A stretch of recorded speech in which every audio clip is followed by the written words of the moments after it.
चलिए दोस्तों, आज हम बात संसाधन के रूप में लोग इससे भाग 2 की बात करते हैं। कल हमने पढ़ा था, उससे आगे की बात करते हैं।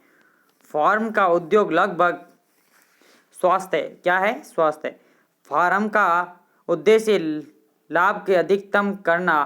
क्या आप सोचते हैं कि कोई भी फर्म ऐसे व्यक्ति को रोजगार देने के लिए प्रेरित होता है जो खराब स्वास्थ्य होने के लिए कारण स्वास्थ्य श्रमिकों के बराबर काम नहीं कर पाएंगे? किसी व्यक्ति का स्वास्थ्य उसे अपनी क्षमता के प्राप्त करने और बीमारी को लड़ने की ताकत देता है। ऐसे कोई भी अस्वस्थ स्त्री पुरुष संगठन का समग्र विकास के अपने योगदान को अधिकतम करने में समक्ष नहीं होंगे। वास्तव में स्वास्थ्य अपना कल्याण करने का एक आहार्य आधार है, इसलिए जनसंख्या की स्वास्थ्य स्थिति को सुधारने व किसी भी देश की प्राथमिकता होती है। राष्ट्रीय नीति का लक्ष्य भी जनसंख्या का अल्प सुविधा प्राप्त वर्गों को विशेष ध्यान देते हुए स्वास्थ्य सेवाएं, परिवार कल्याण, पौष्टिक सेवा तक उनकी पहुंच को बेहतर बनाना। पिछले 5 दशकों में भारत ने सरकारी और निजी क्षेत्रों में प्राथमिक, द्वितीय व तृतीय सेवाओं के लिए अपेक्षित एक विस्तृत स्वास्थ्य एवं आधारित संचार एवं जनसंख्या का निर्माण किया है। अब देखिए उपाय।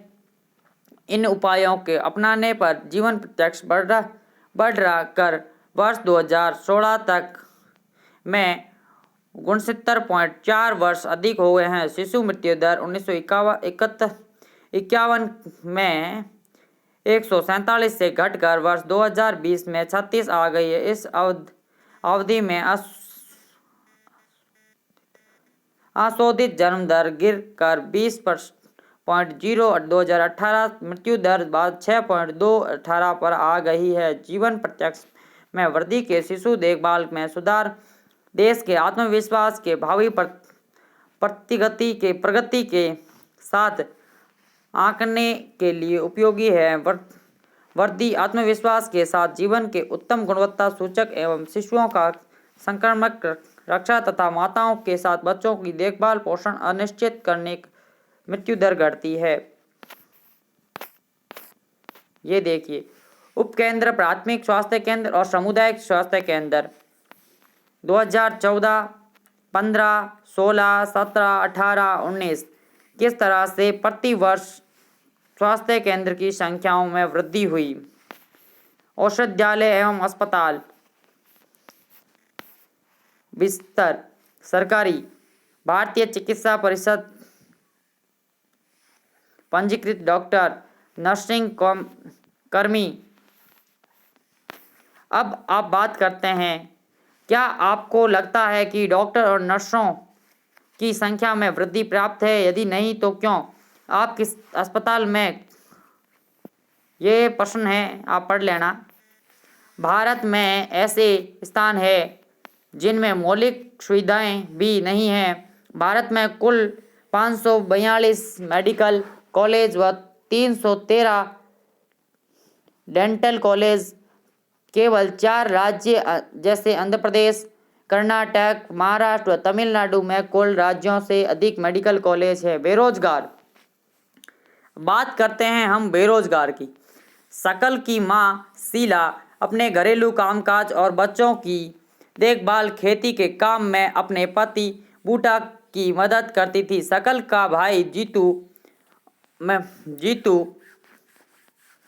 और बहन सीतू अपना समय खेलने और घूमने फिरने में गुजारते थे। क्या आप शीला और या जीतू और सीतू को बेरोजगार कह सकते हैं? यदि नहीं तो क्यों? बेरोजगार उस समय विद्यमान कही जाती थी जब प्रचलित मजदूरी की दर पर काम करने के लिए इच्छुक लोग रोजगार नहीं पा सकते। शीला की रुचि अपने घर के बाहर काम करने में नहीं। जीतू और सीतू बहुत छोटे, उनकी गिनती श्रमिक शक्ति की जनसंख्या में नहीं हो सकती। ना ही जीतू और सीतू शीला बेरोजगार कहा जा सकता।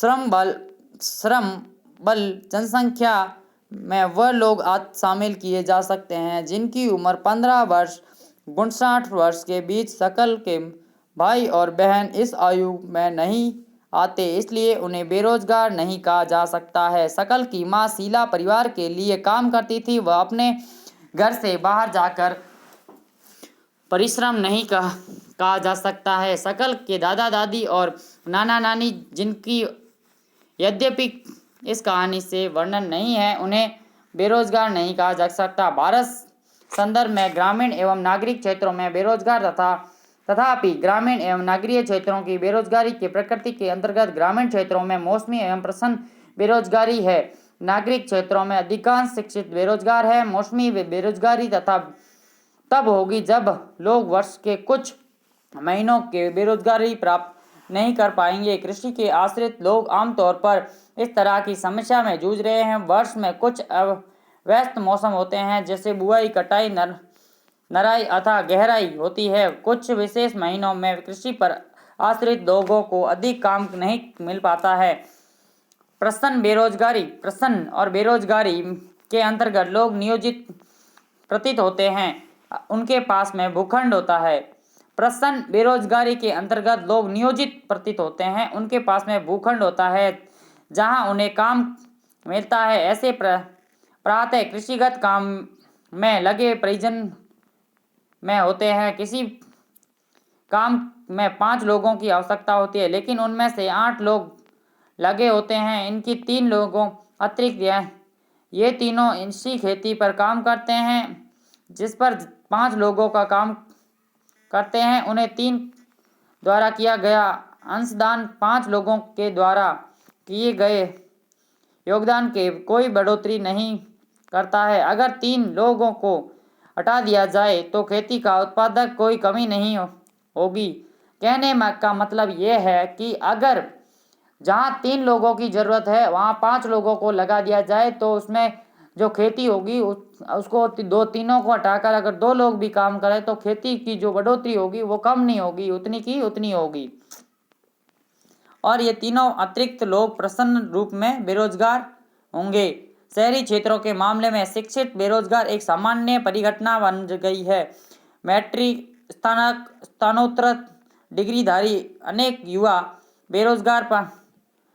रोजगार पाने में असमर्थ हैं। एक अध्ययन में यह बात सामने आई है कि मैट्रिक की तुलना में स्नातक और स्नातकोत्तर युवाओं की बेरोजगारी अधिक तेजी से बढ़ रही है।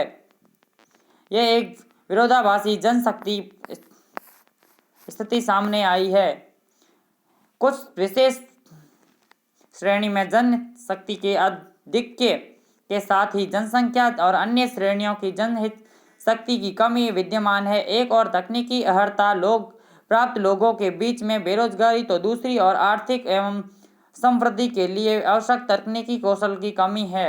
बेरोजगारी से जनशक्ति संसाधन की बर्बादी होती है। युवाओं में निराशा और हताशा की भावना होती है। लोगों के पास में अपने परिवार का भरण पोषण करने के लिए पर्याप्त मुद्रा नहीं होती है। शिक्षा लोगों के साथ में जो कार्य करने की इच्छुक होते हैं वो सार्थक रोजगार प्राप्त करने में समर्थ नहीं होते हैं। यह एक बड़ा सामाजिक अपव्यय है।